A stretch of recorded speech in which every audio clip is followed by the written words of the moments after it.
Now, mag-add naman tayo ng products sa mismong funnel or website if ever na walang e-store yung client ninyo. So for example, like yung mga digital products, kami merong mga packages, right? May light plan, may pro plan, ganyan. Tas may mga pang AI na package.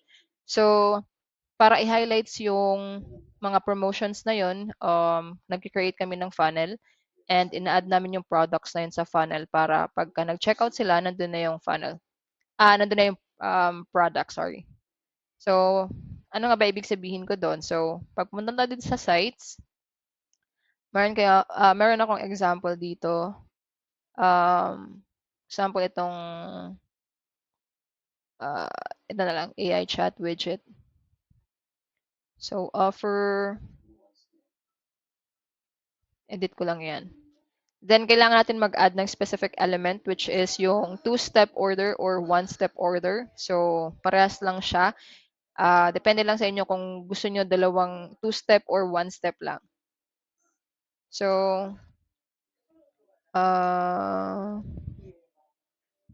for example, yan, proceed to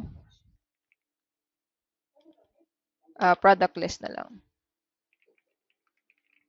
Halimbawa, button yan and gusto kong sa pop-up lang. So, pag clinic nila to doon, pag clinic nila to is mag-appear yung pop-up, right? So, ito na yung pop-up for testing lang. And dito ko i-add yung two-step or one-step order form. So, type mo lang. So, meron dito two-step. Ang pinagkaiba ng two-step is, ayan nga siya. If you fill out mo na yung mga details dito, then go to step 2, andun na yung product list. And then yung, ano naman, sorry. So, ulit ako dito ng element, one-step order. So, pag one-step order naman, yan na siya. Nakalatag na lahat. So, yung information for the client's details dito, sorry. And then yung shipping address. Pero pag physical, kailangan ng shipping kasi syempre address nila yan dito. Pero pag digital lang, pwede naman tong i-disable. So, para ma-disable yan, dito lang siya. Show shipping or hide. Yan. So, i-ask lang is yung company name ng client, yung full name, address, phone number. Tapos dito na mag-appear yung pinaka-product. So, and then burahin ko na lang muna to kasi same lang siya. Hindi naman pwedeng meron kang one step and then meron kang two step. So, isa lang doon sa dalawa yung yung pipiliin. And then, naka-auto-save naman siya. So, pagka preview natin to, yan.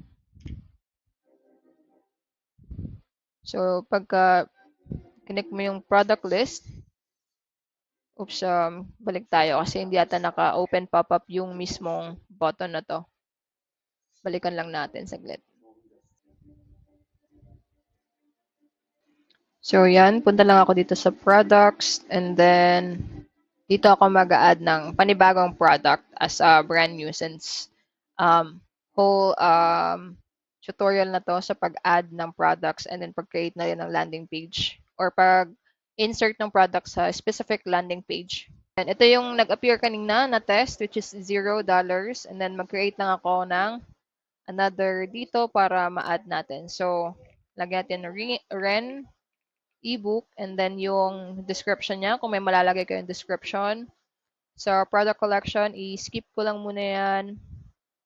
And then product media, so skip ko lang yan. Lagyan ko na lang din para hindi naman siya masyadong pag nilagyan mo or wala. Yan, tas one-time payment of $47 USD, tama. And then save. Then, kung gusto mong i-edit naman yung pinaka-pricing niya, pagka nagbago isip mo, yan, maglagay ka ng specific image for this ebook. For inventory, meron din dito. Yan, dito ko malalagay na digital product siya. Kasi pag physical product, yan, hingan ka ng weight, kung ano man yung, niya, yung timbang niya, yung weight, kumbaga.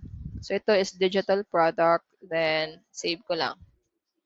And then once pagka-create ko ng product, punta na agad ako dun sa site or sa funnel ko na ine-edit ko, which is this one. And i-add ko yung product dito. So add product and then yan. Price niya is yung 47. And then wala na akong dapat pa na i-edit dito. So save ko lang yan. Then yan, as you can see, please connect at least one payment integration. Wala pa naman tayong ma-integrate.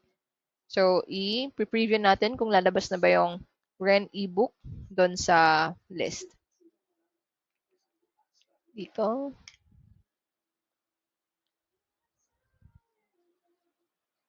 So, ito, product list, company name, full name. And as you can see, nag-appear dito yung Ren ebook. And then again, pag gusto nyong mag-create or mag-provide ng or magbigay ng discount man lang, mag-create lang kayo ng coupon code. For example, REN100.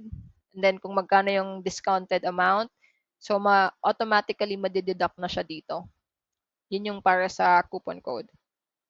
So, that's that for the funnel. Same process lang din siya if ever na sa website naman yung ginagawa nyo.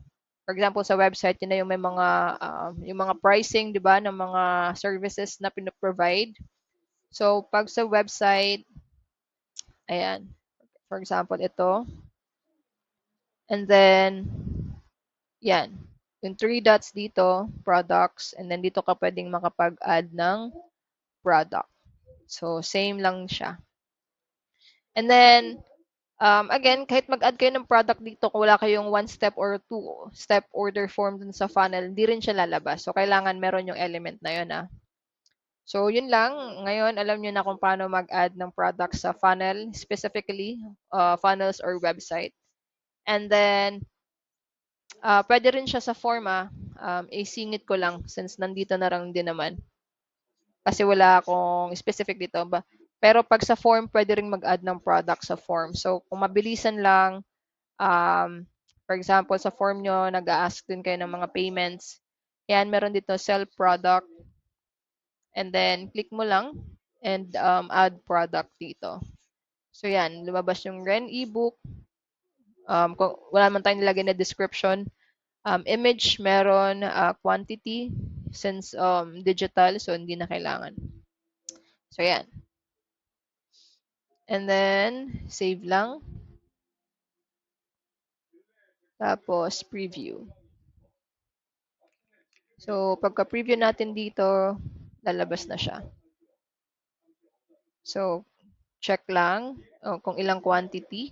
And then, automatically, magta-total na siya dito. And then, yan. Loading lang siya kasi wala tayong payment gateway eh. Pero kung meron tayong payment integration dito, and then makapag-fill out na nung sa card details.